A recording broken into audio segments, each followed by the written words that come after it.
Hey, and welcome to Game Talk episode 23. I'm your host, Amid Mion. This week I'm joined by Connor Hey guys. and Michael. Hello. And the first thing I want to talk about is the future of Pokemon. So the reason I want to bring this up right now is there are rumors swirling around that the new Pokemon for the Nintendo Switch will involve going back to Kanto and implementing and integrating a lot of Pokemon Go features into a mainline Pokemon game. And these rumors are extremely. I would say these rumors have like a 99% chance of being true. They're almost completely credible. I wouldn't be surprised that even the day after we record this show, we'll get an official reveal by Nintendo. Really, that soon? Yeah, that wouldn't surprise me at all. But online, it seems like the reaction to this Pokemon game is very mixed. So the rumored titles for this new Pokemon on the Switch are Pokemon Let's Go Pikachu and Pokemon Let's Go Eevee. Obviously, Nintendo is being smart, cashing in on the Pokemon Go branding. Right, and everybody has a Switch these days, so...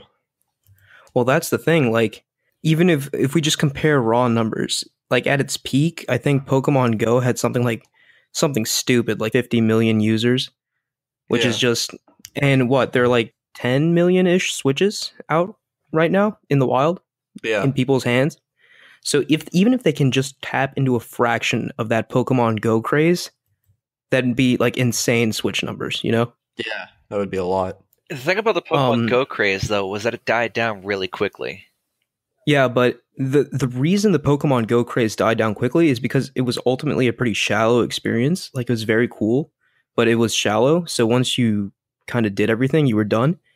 If they can somehow marry, like, the depth of a mainline Pokemon RPG with, like, the broad social appeal of Pokemon Go, they'll have created, like, a monster, I think, unlike which we've ever seen in gaming.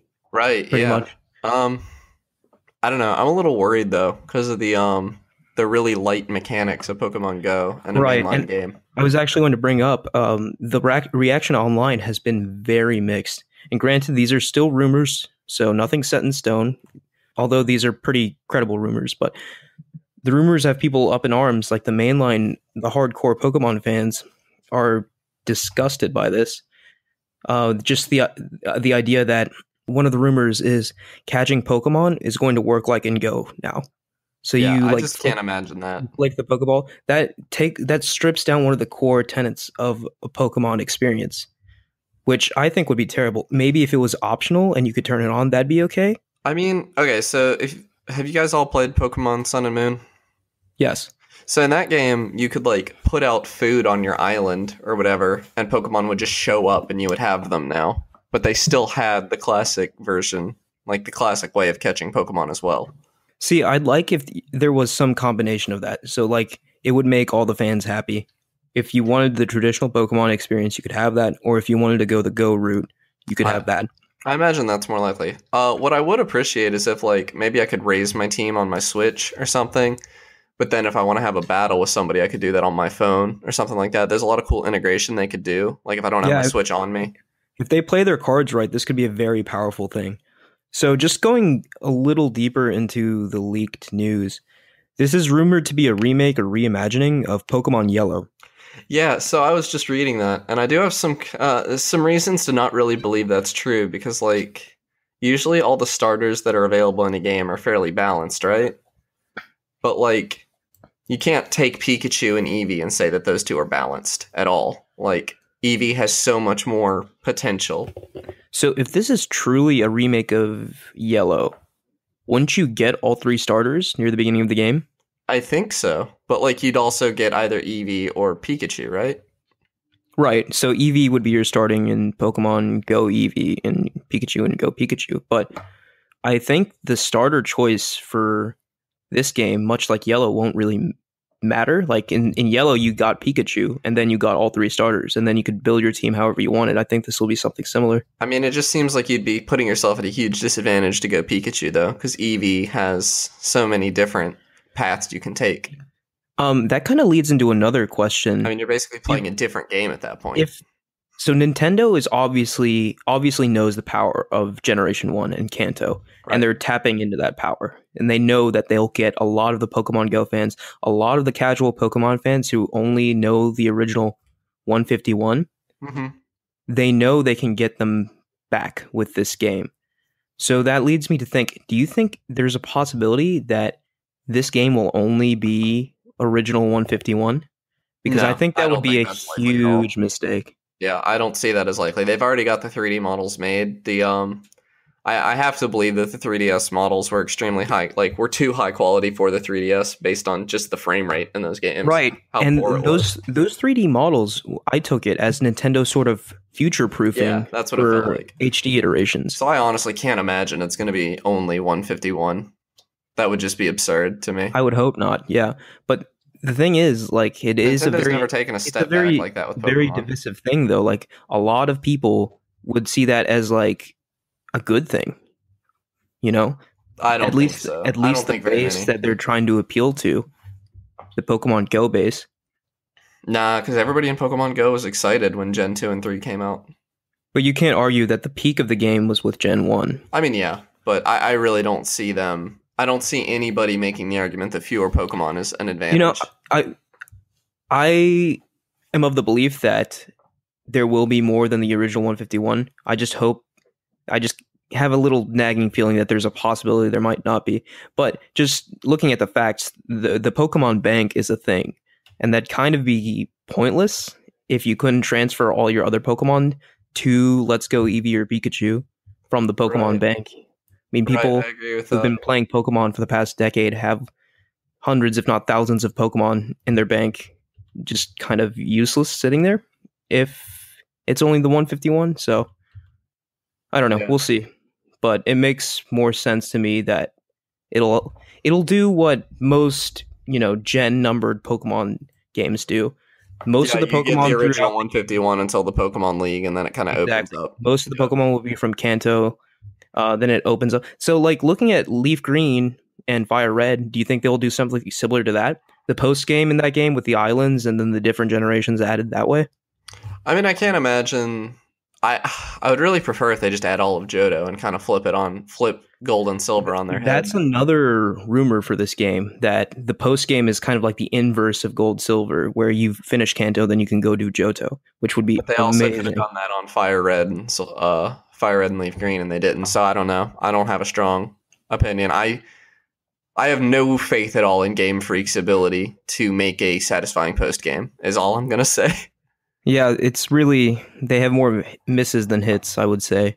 Yeah, I don't have any confidence in their ability to make a satisfying game to begin with. So every time they get it right is a pleasant surprise for me. A couple other things regarding the rumors. So apparently you play as a new character, and Red and Blue are involved in the game. And it kind of makes me think this might actually be a sequel to Red, Blue, and Yellow, which would be so much cooler. That would be cool, sort of like they did with Ultra Sun and Ultra Moon. Yeah. I think that would be the best case scenario, honestly. I agree. I think that could be cool. So the future of Pokemon, this new release on Switch is just a part of that.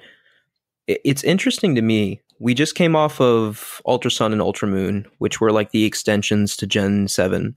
So conventional wisdom would tell us that the next games would be the Gen 4 no, they would be Gen 8, right? Because we got Gen 7, and then we got Gen 7.5. And then we got the Gen 3 remix. Right. No, Gen 3 remix came that was before. So yeah, I guess we're gonna either do Gen 8 and then Gen 4 remakes, or Gen 7.5, or whatever. They don't seem to be following convention though right now. So yeah, so this just got my brain thinking: what if Nintendo has this three-pronged approach for the future of Pokemon? So the mainline Pokemon games, Gen 8 is still coming eventually to the Switch, let's say in 2019, and then prong 2 would be the remakes, the next of which being Diamond Pearl Gen 4, right? That needs to be addressed. And then the third pillar could be the Let's Go series that integrates more heavily with Pokemon Go and appeals to like the wider Pokemon audience. Do you think that might be what they're doing? But if that's the case, then we would have then there's no predicting what Let's Go could be. But Let's Go is for sure a Pokemon RPG. Like Nintendo has come out and said the next Pokemon game on the Nintendo Switch will be a mainline RPG game.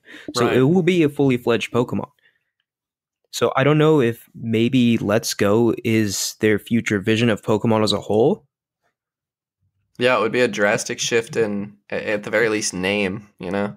So like all future Pokemon games could have the Let's Go whatever. Like maybe Let's Go to Sinnoh or something for Ruby Sapphire reimagining.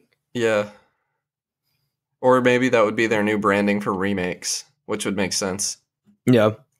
And plus, I don't know, Game Freak's not really known for their presentation, I would say. Yeah.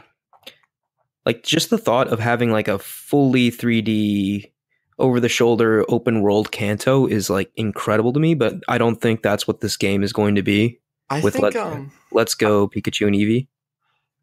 I guess they could possibly do, under the Let's Go branding, they could maybe release the different regions separately, but like carry your same character throughout, like let you use your Switch as a Pokemon bank, sort of. Yeah. Because it would be, Switch games don't save to the cartridge, do they? And that would be a first for Pokemon. Right, there's a separate save data in your system. So that would be a first for Pokemon, which would mean that they could like interconnect the games even when you don't have them all plugged in. So maybe like if you're traveling between regions, you have to switch out your cartridge or something. Maybe, yeah. That's a possibility. Again, I just don't have a ton of faith in Pokemon to do anything that creative. They've followed the same formula almost to a T for 20 years. That's the thing. They have followed the same formula for 2 decades. And this, I think, is the first sign that they're doing something different. So even if we don't like the changes, I want to applaud that at least. I think it's exciting that Pokemon's finally evolving, no pun intended. Yeah, I agree with that. I think it has some potential. I'll definitely have an eye on it at E3. I mean, I'll go as far as to say I'm a huge Pokemon fan. I play every single Pokemon Gen release. So one way or another, I'm going to buy and play this game. It's just that I hope the Go features aren't kind of like shoved down your throat, because if they were, I think that would be a huge turnoff to a lot of long-term Pokemon fans. See, I simultaneously hope they're not shoved down your throat, but I want them to be good. I want them to be there because I want them to be good potential. And optional. Yeah. But as I was just about to say, as we've seen many times in the past, when you kind of shove off your core fans and try to appeal to the mass market, more often than not, it really backfires and you're left in a worse spot than you were before. So let's hope they play their cards right. Anyone else got anything else to say? I don't have anything about Pokemon. That's all I got for Pokemon. All right, so we'll hear more in the coming days. I think we'll do another topic once the details are firmed up and Nintendo makes an official announcement. But I just kind of wanted to address the rumors because they were kind of taking the internet by storm today and yesterday. All right, so moving on to the next topic now. Yeah, Connor, why don't you introduce that? So next we're going to talk about retro gaming in general, collecting what games we like that we've played, why people are into it, why indie games seem to try to copy their nostalgia and everything. So I guess first we should all go through and say our favorite older game. Well, even before we do that, I kind of want to just address, like, there's no, like, hard definition of a retro game, right? I think the most widely accepted definition is anything pre, like, 64 era, so, like, 16-bit, 8-bit stuff. No, I have a hard time saying the early PS2 is retro now. Really? Like, the PS2 is almost 20 years old. Yeah, I would I suppose, like, the further we move in time, like, the threshold for retroness, kind of increases. Yeah. But, like, when you say retro game to me, a 16-bit image pops into my head, Right, but even Ukulele tried to go for retro a bit of a is anything feel older than, like, 15 years, I want to say. Right. So let's just come to some sort of consensus. Would you say retro for right now would be pre-HD anything? Yes, yeah. I mean, to me, anything more than like I would say the Wii is. I don't know if I call the it only one that's retro. pushing it. Yeah, because I think anything that is 2 gens ago, like original Xbox is retro, PlayStation 2 is retro, especially early GameCube PlayStation 2, because you're I'd definitely say. in retro territory then. Yeah. Yeah. Okay. All right, so let's get back. One that's kind of hazy. I was just gonna say we can go through our favorite retro games. Yeah, so I can start that off. I'll just go ahead and say the first game I started playing, which is Super Mario World. That was where it all started for me. Well, yeah, I think most of us are just going to list off our first games. That nostalgia factor probably weighs pretty heavily on all of us. Right. I don't know. Mine, obviously, Super Mario 64 is a huge candidate, but I had a huge affinity for Banjo-Kazooie. I loved those games. Right. Well, I can't say the game that I'm currently playing because I also played as a child, but I'm going to talk about that later. I'm going to say, what was it? I think one of the Wild Arms. Wild Arms 2 was probably one of the first games I played. Ooh, boy. I don't think I've ever heard of that. Oh, Wild Arms was a very popular RPG. It's very fairly day, underrated JRPG too. Like it takes a lot of elements of JRPGs and flips them on their head, especially the third installment, which I'll talk about later. The second installment was true to its central theme of a Wild Western kind of anime aesthetic with steampunk elements and demons. A really cool aesthetic. That sounds pretty wild. Yeah, that sounds wild. It was what PlayStation. console was that on? Okay, original PlayStation. Wild Arms 2 was PlayStation 1, 3 was early PlayStation 2. So why do you guys think people are drawn to these games now? Well, I think it's kind of obvious, right? The main draw for these games is like remembering your childhood. Yeah, I mean, I think that's the obvious draw. But I like to buy a lot of retro games that I never played as a kid recently, and so I'm kind of drawn to them for a different reason than nostalgia.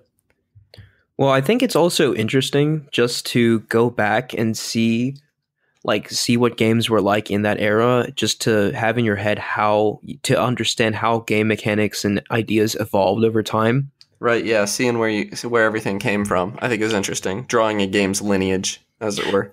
And also, just most retro games aren't bogged down by like the excess BS that's in today's games. They're much simpler and more pure, I kind of want to say. That's what I was going to say. I like how simple they are. Like I like how you can fire up Mega Man and just you're in the game. You're running and shooting almost instantly. See, and like that simplicity is kind of beautiful because the core of what you do is simple, but they extrapolate that to the nth degree and create such interesting and creative things. Right, yeah. And they try to do a lot with a little, there aren't any games really back then that could afford to take a mechanic and barely explore it and then throw it away. Like, for instance, Super Mario Odyssey does. Like that, it's different from a lot of the older games because they didn't have room on the cartridge, for instance. So if they were going to develop a mechanic, they had to use it as much as possible. Whereas Super Mario Odyssey can afford to bring a mechanic in for a couple of minutes and then say, all right, we did that, we're done with it, it's gone, you never see it again. Right. I kind of wanted to bring up, I get what you mean about having like a yearning for retro games that you never actually played. Because my first console was an N64, so I never had a SNES or NES, never really experienced the 16-bit or 8-bit era. But just being a gamer, I eventually, stumbled upon Shovel Knight and stumbled upon like these either remakes or games inspired by games. Right, yeah, Shovel Knight actually recently got me back into retro gaming. Right, and it's just the mechanics of those games are so enjoyable. And it's just, they have a certain aesthetic to them that is very pleasing that you can't get from games today. So it definitely, I think there's an element beyond nostalgia at play when it comes to retro games. Right, I agree. And so I used to, I think I've said this on the podcast before, but once upon a time, I started on the Super NES, and for a long time I was convinced that there just weren't any good games before that. Like everything was too simple to be any good. The graphics were terrible. Controls were unresponsive. But then And- I played Shovel Knight, and I saw that they were like comparing it to the original Mega Man games, and I was like, that can't be right. The original Mega Man games had to be like slow and finicky and Right. everything. And then I went back and I played them, and they're not. They're amazing, and the old Mario games are amazing. And I was just wrong. Yeah, it's really interesting because a lot of games that come out today, they can become dated in as little to like 4 to 5 years. Right? But Yeah. a lot of these retro games, whether it's Timeless. whether it's due to the mechanic or the beautiful pixelated art style, endure the test of time much better than games today. Yeah. For like, if you handed me Super Metroid today, I mean, if I didn't know better, you couldn't really convince me that it hadn't been made like last year or something. Right, by by an indie studio. the Shovel Knight guys or something. Yeah. There's nothing about it that like it doesn't show its age. It doesn't look like there was anywhere where they had to cut corners, really. And the mechanics don't age too, which is really interesting to me, and I can't quite pinpoint why that is. Maybe it's because of their simplicity. I don't think people chased. Well, I don't think it's that so much that they don't age so much as that we only remember the ones that didn't age. Right, no, absolutely. Because there are timeless games. Like, I don't know, Halo 3 is never going to really get old. I don't think, and that's not that old at this point. Right. It's timeless, I'd say. It's just that, like, I don't know, games that get old fast and we just forget about them. Because I feel like there are tons of game developers that make decent games chasing some flavor of the month that nobody's going to care about a year from now. And the games were decent, but a couple years from now, we're not going to care and we're not going to want to play them anymore.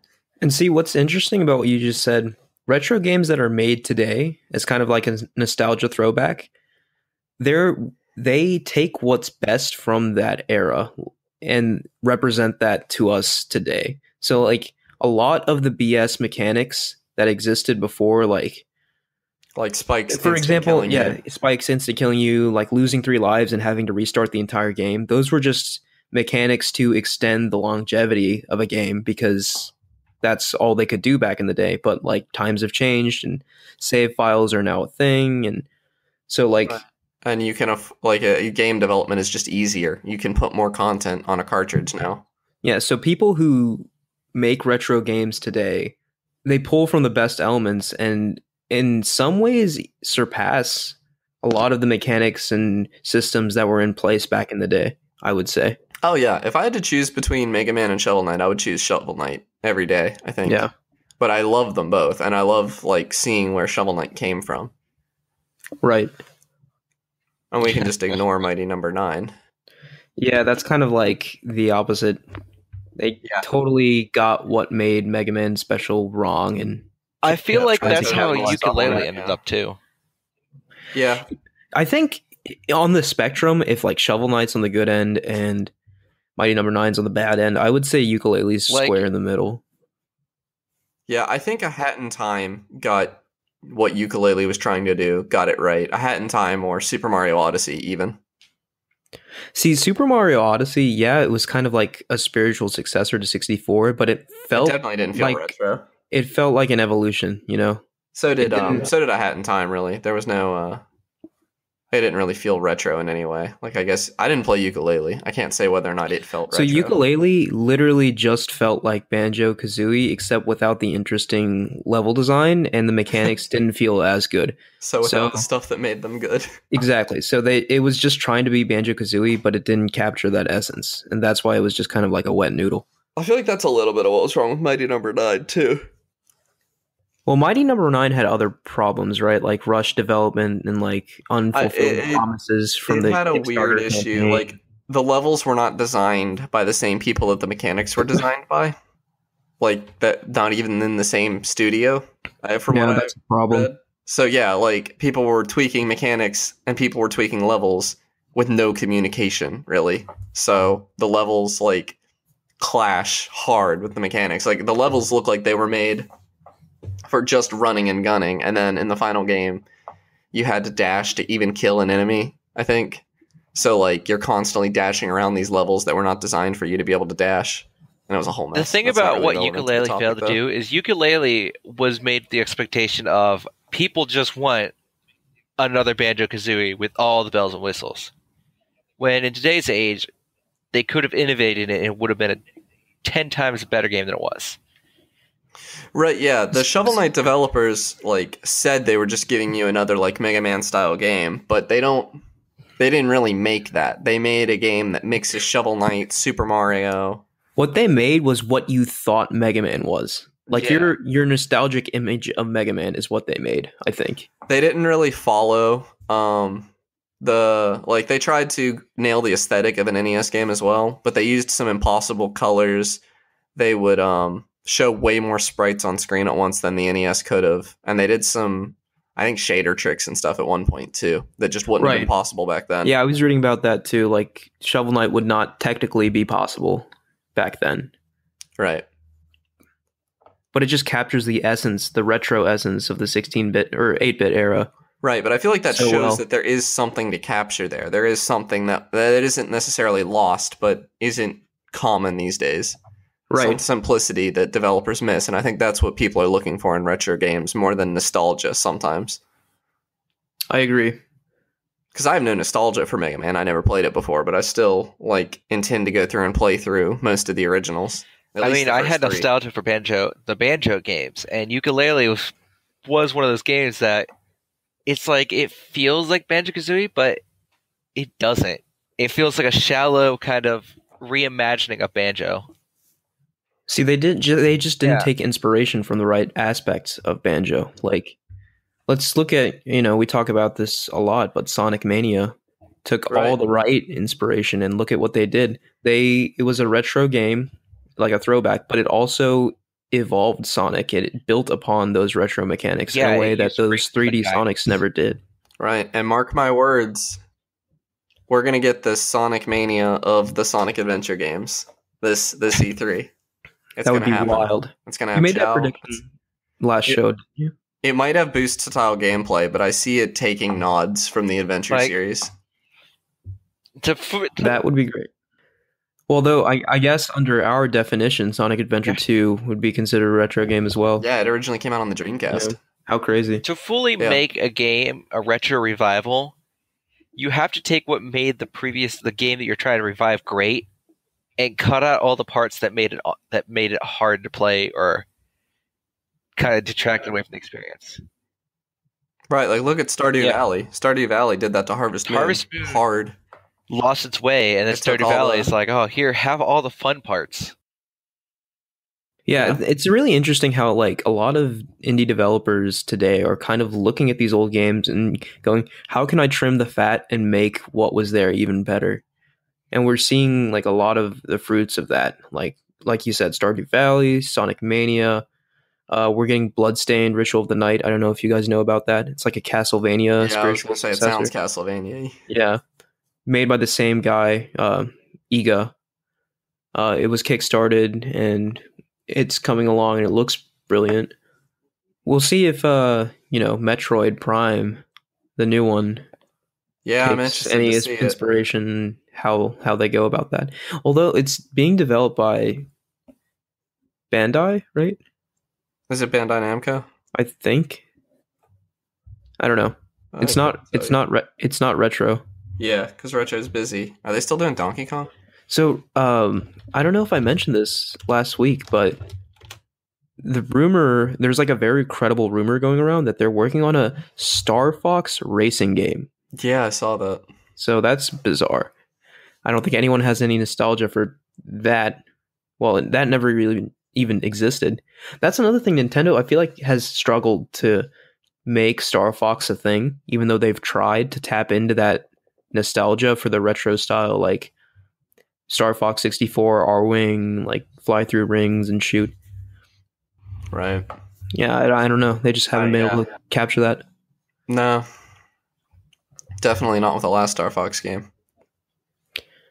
What they really need to tap into is Star Fox Adventures. And, the game that was never supposed to be a Star Fox game. So, I have a weird fondness for that game because that was my first Star Fox game. But who developed that again? Was that Retro? I don't remember. I know it was never supposed to be a Star Fox game. Star Fox was tacked on at the end. It was supposed to just be a 3D platformer called Dinosaur Planet or something. It was so cool. It was so much fun. That's your nostalgia. Yeah, Getting to you. it probably actually sucks. Let's be honest. All right, you guys have anything else to say about retro games? SNES Classics and NES Classics are going to be back in stores late June. Hashtag Oh, not mad. NES as well? Yeah, NES as well.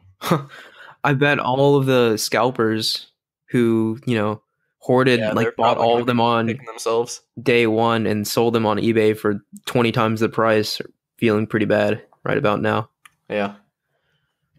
So, for our last topic, we're going to do something a little unconventional. I kind of want to keep talking about E3, leading up to E3. Just keep the hype train going, just because. So can we do stuff that's already been announced and some predictions? Sure. Whatever E3 stuff we want to talk about. It just seems this year in particular, stuff's leaking out faster and faster, and there seems to be more chatter, more hype than usual, that this E3 really is going to be something pretty special. And if, Pokemon is anything to go by, this leaked, about a month from E3, and we know that Pokemon's not even going to be their focus during E3 smashes. So that's just Nintendo alone is having such a smash hit year, with 2 juggernauts releasing. But yeah, some other stuff has come to light. Bethesda revealed Rage 2, announced it after it was leaked by Walmart, of all things. They were really snarky about it too. The entire Rage Twitter account was poking fun at it. So Rage getting a sequel is so weird to me. I never thought that game, it was cool for what it was, but it never struck me as something that sold really well, or it did sell really well apparently. Did it? Yeah. Well, it must have. It's getting a sequel, but I watched the trailer and it seems like a complete. It doesn't seem like the first Rage at all. It seems really wacky and Borderlands-esque, I would say. Isn't it being developed by the Mad Max guys? I can't remember who it's being developed by, honestly. I think it's being done by the same guys who did the Mad Max game, which was really good. Another thing that actually just got revealed today, Battlefield 5. We knew there was a new Battlefield game coming, obviously, but now we know what it is, and it's definitely, we're certainly going to see gameplay at E3. I know, Mike, you're a big Battlefield guy. I don't know if you had more to say about that. Yeah. It seems like we're going back to the future with Battlefield, because if they were going to make it in World War II, they were going to name it 1944 or something. So this is probably a sequel to 4. Right, which is interesting because a lot of people really like 4.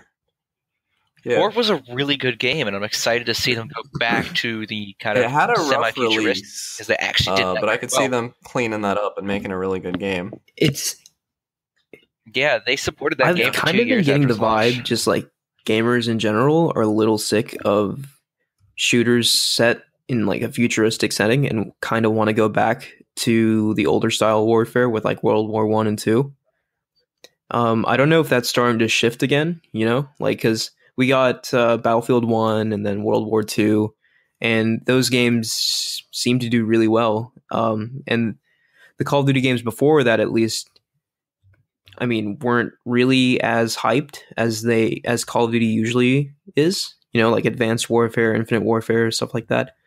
So I wonder if now is the time to kind of switch back into that mode. It's just an observation. I think it's interesting. The thing about Battlefield is I think Battlefield 5 will actually be, if it's going to be between 4, it's going to be between 4 and the 2142.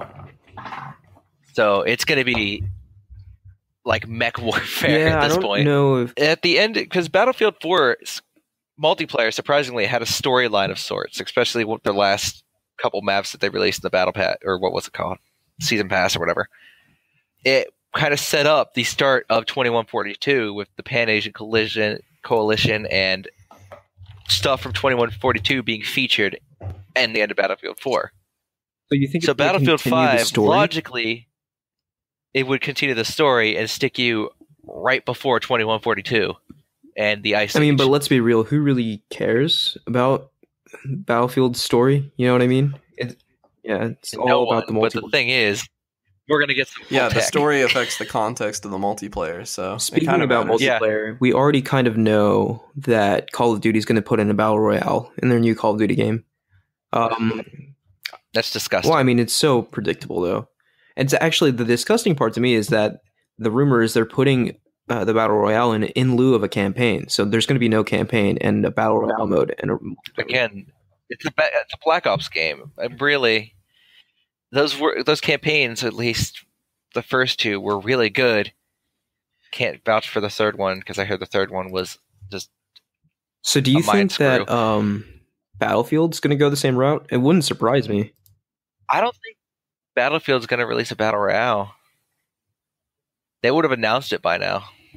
I think EA could see the writing on the wall, and that competing with Fortnite is a hard thing to do. Fortnite's definitely going to see some competition, and that's going to start at this E3. Just ask Cliffy B. Yeah. Oh, that's another thing. Yeah. Radical Heights they went tried. out of business. Yeah, his entire company went down, and he kind of posted some concept design notes that he had for games, like swimming around in his head, and some of them sounded really interesting.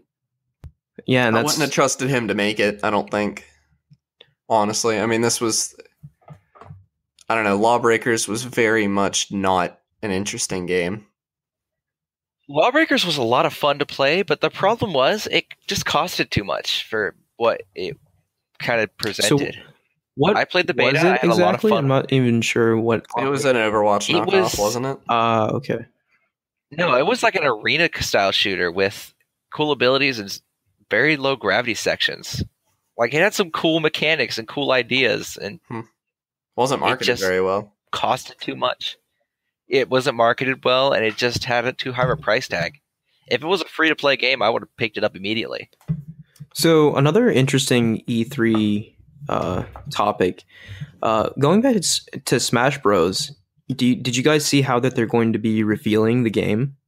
No, I didn't. So they're going to have a Treehouse event, a tournament actually, and they invited all, I think 4 famous Smash 4 players and 4 famous Melee players. Oh wow! To it, which really kind of piques my interest. You know, makes it seem those are 2 very different style of Smash games.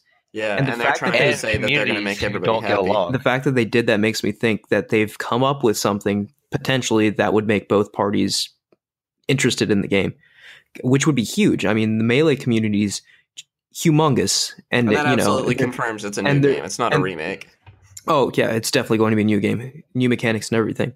But the Melee community, after Melee came out, they were not interested in any other Smash game.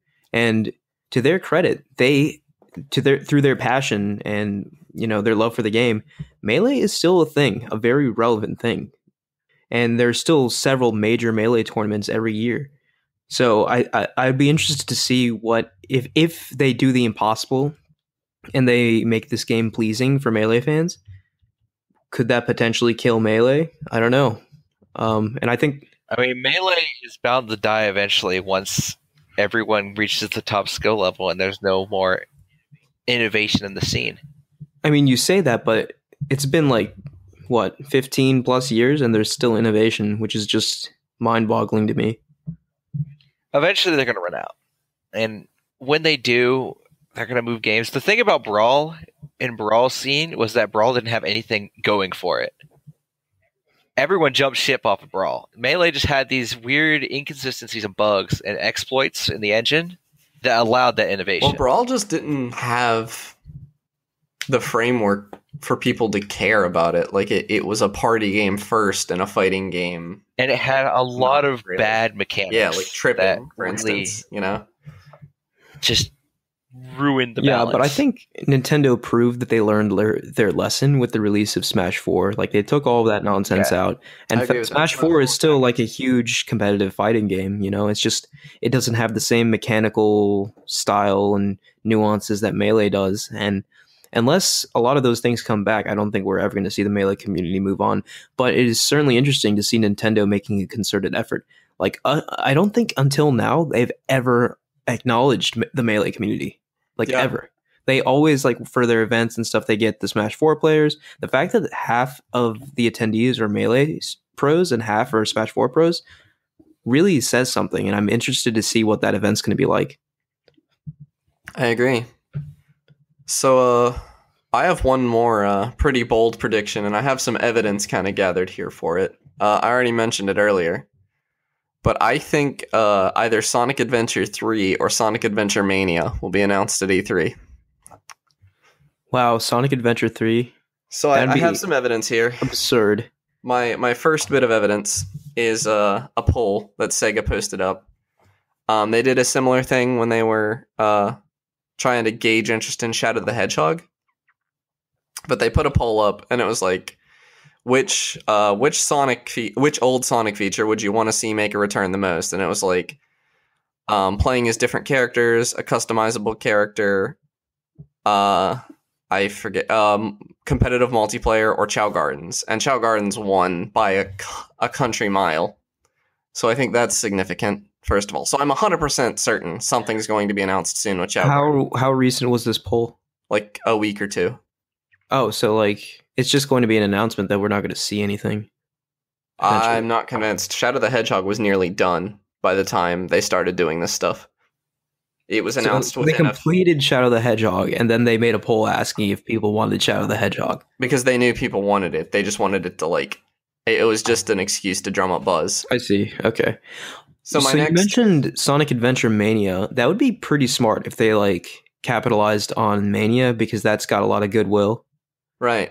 So my next bit of evidence is that they posted some concept art of original Chow on their Twitter recently. Oh, it's definitely happening then. But my third and most damning piece of evidence is a collaboration between Sonic the Hedgehog and Puma, the shoe company. Why is that?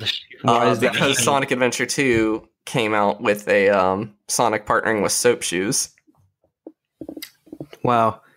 That would be absolutely insane. And I believe I would never have seen that coming. Yeah. Those three pieces of evidence, I am very certain that we will get a Sonic Adventure style game out of E3. What do you do if we don't? If I don't? Yeah. Cry, probably, I guess. I'm not willing to eat my shirt like you are, Ahmed. I said that at one point. I forget for what. It ended up being true. It ended up being true. Yeah. It was for E3 last year. Yeah. But yeah, but I'm pretty certain this evidence is pretty convincing to me. You know, I want to believe you, but I also kind of think you might just be like connecting dots that you hope are there, blinded by your irrational love for Sonic. I don't know. The Sonic Twitter's never mentioned Chow before, and they did a Chow for Mother's Day as well. Well, we're getting closer and closer, so we'll see. I'm going to make another bold prediction as well. We're not going to see anything interesting other than a trailer that makes us go, what, for Death Stranding. I guarantee you we're not going to see any gameplay until at least 2020. No. I feel like if they show Death Stranding again, it has to be gameplay at this point. Like, enough is enough, you know? Like, they've already given us weird trailers like 3 times. Kojima's a sly fox. He doesn't care. He'll just reveal what he wants, and he's going to show us another trailer that's going to make no sense until we really dig into it. Sony came out and said their E3 will be centered around deep dives regarding 4 of their Worldwide Studios games, and those 4 games are The Last of Us 2, Death Stranding, Ghost of Tsushima, and Spider-Man. So, deep dive implies to me gameplay. So, yeah, I agree. If there's no gameplay, I'd be pretty upset. Or it could be a deep dive into a trailer. I don't know, and I swear if I see a trailer... Well, we'll see. You know, Kojima is one of the few individuals that can literally do whatever he wants and not face any repercussions for it. Yeah, so. Kojima's an enigma. He's hard to crack, and when you crack him, you just get more confused than when you started. I think that's an accurate statement. But yeah, I think it'd be kind of cool to just ongoing in the weeks leading up to E3, just have a little segment like this, just talking about news that comes out and hype and expectations and predictions, and just have a little fun with that. Yeah, I agree, as long as you can get the episodes out before E3. Yeah, working on that. Okay, so let's end the show and talk about what we've been playing. I have been playing an arcade game called Killer Queen. Have either of you heard of this? I have not. Nope. So at the Starport Arcade in Morgantown, there's a machine there called Oh my god, is that 10-player game? Yes. I love that game. I didn't know what it was called. Oh. So this is a new-ish sort of arcade game that's been popping up in arcades all over the country, and it's super fun and super popular, and it's free to play too. You don't have to spend any quarters or tokens. So you just go there with a group of your friends. Is it always free? Yes. Okay, I only ever go to Starport when they're doing their free game nights. I It's didn't always realize. free. That's amazing. Yeah. So the idea of the game is that it's a 5v5 game. So if you don't have 10 people, the remaining slots are filled in by AI. But each team has 1 queen and 4 workers. So it's like a bee-themed kind of game, right? So the queen and the workers. So the queen has the ability to attack and to attack workers and the other queen. There are 3 objectives in the game: 3 ways to win, 3 ways to lose, right? So one way to win is to kill the other person's queen. So if the queen dies, each queen has 3 lives. So if you kill the other player's queen 3 times, your team wins the game. Oh wow. Conversely, the worker's job is to pick up like these little food pellet things and bring them back to your home base. And if you collect, I think 10 or 15 of those or whatever, Yeah, it's a big number. you win the game. I thought that was the only way to win. I didn't know you could kill the queen to win. Nope. I did not understand the rules very well last time I was there, but I had a ton of fun playing. Yep, that's one way to win. And the third and final way to win the game, on the very most bottom level of the map, there is a snail. Well, not necessarily on the bottom. Somewhere on the map, there is a snail. It's in the middle, isn't it? Yeah, Are there somewhere multiple on maps? So yes, there are multiple maps. Somewhere in the map is a snail in the center of a platform, right? And the workers can jump onto the snail and ride it to the other side of the screen. If the snail gets to, if you jump in a snail and ride it all the way to your goalpost, let's say, you win the game. So this game is a really frenetic, Yeah, it's really hectic. strategic juggle between all of these things. It requires a lot of teamwork, obviously, but like having these 3 ways to win the game means that the game is always moving. It's always interesting. There's always a new point of focus, always a new objective, and there's always a way to counter too. So, like, let's say your queen only has 1 life. So your queen starts playing more defensively, maybe only attacks workers, avoids the enemy queen, while your workers try to focus on just filling up your base, you know? So like just depending on the circumstances of the game, what is in your best interest to do might change, and I think that's super interesting. Right. It's also an excellent arcade cabinet. It has like a cup holder in it, a bunch of cup holders. Yeah, the cabinet's very cool. It's like in the brilliantly middle of Starport, so it's like attracting a ton of attention. Yeah, and it has 2 screens, so one for each team. Right, and at least in Morgantown, it's free too. So right, it's amazing. So it's such an incredibly fun game. I was blown away by it. Just like how simple it seems at first glance, and then just the level of strategy that can actually go into it was brilliant. Yeah, it's my favorite game at the arcade by far. All right, you want to go next, Connor? Yeah, sure. So, I've been playing Earthbound recently. An RPG on the Super NES. I think it's Mother 3, isn't it? Do you guys know? No, not 3, right? Is it 2? 2, I believe. Okay. It's one of the Mother games, and it's the only one that made it to the Earthbound US, was and it didn't perform. Okay. It didn't perform very well because it was marketed very poorly. That's my theory, at least. But there are a lot of people who disagree on why Earthbound didn't sell well. But it's really fun. It's on the Super NES Classic, so I've been playing it a little bit. And it's I started playing it because I saw that it inspired Undertale, which I like a lot. And I can definitely see the inspiration. It's a really wacky RPG. It takes place in modern times, which is kind of a way to turn the genre on its head a little bit. And you just play as a kid going around and like you start out by fighting stray animals and stuff. And you move on to fighting like gangsters. And it's turn-based combat. And I imagine you move on to fighting monsters. I'm not very far into the game yet. But it's wacky. I hear Earthbound is a very emotionally affecting game. Have you come across anything like that yet? I'm not far enough in for that, I don't think. Are you invested in the story at all? Vaguely. Okay. I mean, enough so that I want to keep playing it. And I don't like turn-based RPGs that much. So you play as Ness, right? Yeah. Okay. I mean, you can name him. He doesn't have a set name, but it is Ness from Smash Bros. Gotcha. Okay.